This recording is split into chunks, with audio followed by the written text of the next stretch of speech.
The clue that blew the case open wasn't found on a street or in some secret hideout. It was spinning in the basement. A detective cracked open the family washing machine and reached past a bundle of soaked clothes. Inside a folded cloth were 4 spent shell casings, exactly the kind missing from the bedroom upstairs. The room went silent. If a robber ran for his life, why would he stop to hide evidence in the victim's own washer? That discovery changed everything. And it raised a bigger question. Who put them there? Now, rewind to the start. It was just after 5 a.m. on May 17, 2005, when 911 got a panic call from a quiet cabin in Alexandria, Kentucky. The caller, Amy Bosley, said someone had broken in and shot her husband, Bob. The line went live with fear, and then a loud crash cut it off. Deputies raced to the scene. Inside, the house looked ransacked. Drawers yanked open, cabinets thrown wide, glass from a rear door scattered. But something felt wrong. Much of the broken glass lay outside, not inside like the break had been staged. Officers found Bob Bosley in the bedroom, kneeling by the bed, lifeless. Only 2 shell casings were on the floor, but his wounds showed more shots had been fired. Cash and valuables sat untouched. It didn't look like a thief had searched fast for pricey items. It looked like someone had made it look that way. Amy said a male intruder with a nasal voice attacked them and ran.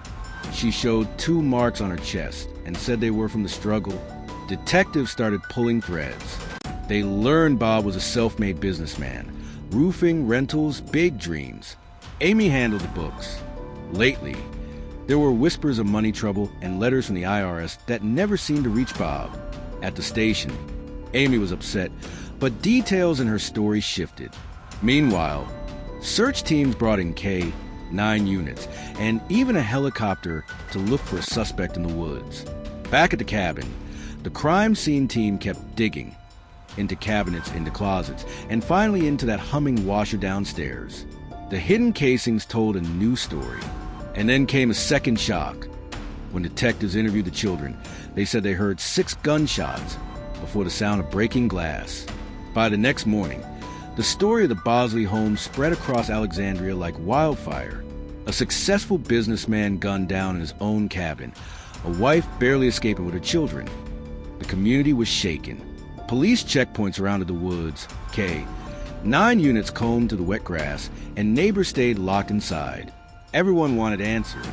But inside the station, detectives were starting to realize this wasn't a home invasion. It was a puzzle built on lies. Amy Bosley sat across from 2 investigators, her hands wrapped around a paper cup she never drank from. Her voice wavered as she repeated her story. A masked man, a struggle, a crash, and then silence. But each retelling changed slightly.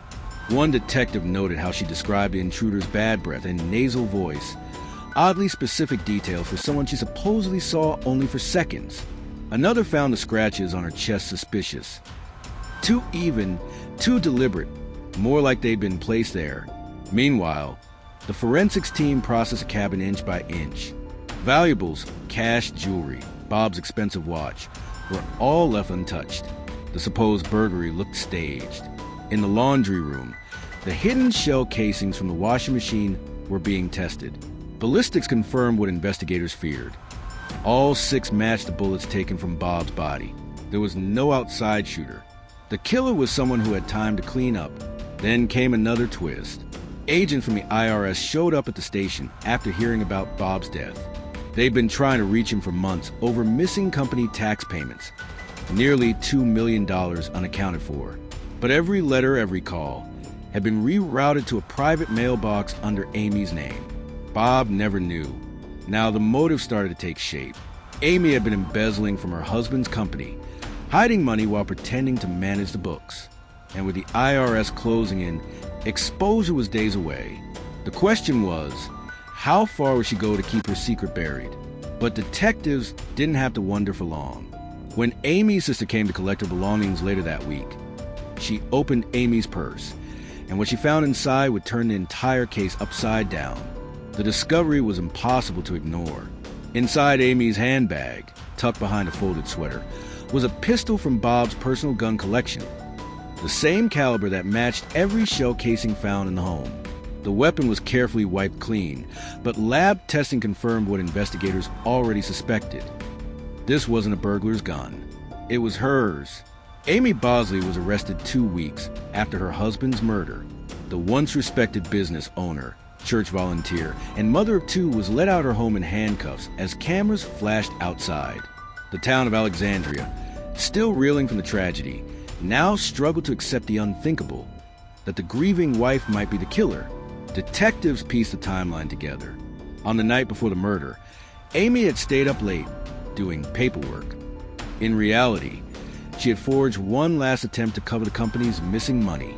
She knew that by morning, the IRS would meet with Bob and uncover everything: the embezzlement, the fake invoices, the stolen funds.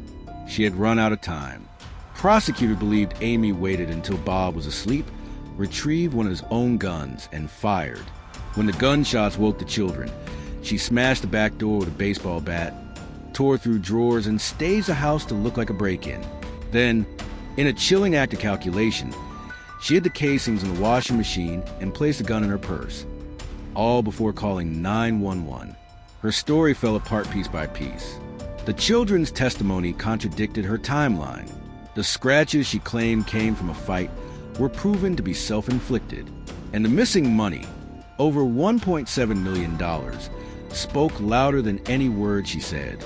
Facing overwhelming evidence, Amy agreed to a plea deal to avoid a public trial that would force her children to testify. In November 2006, Amy Bosley stood before the court, expression blank, as she was sentenced to 20 years in prison. She never explained where the stolen money went, nor did she ever apologize. On May 17, 2022, exactly 17 years after murder, she quietly walked free. Her current whereabouts remain unknown. But to those who remember the Bosley home, one question still lingers. Was it greed, betrayal, or fear that pulled the trigger that night?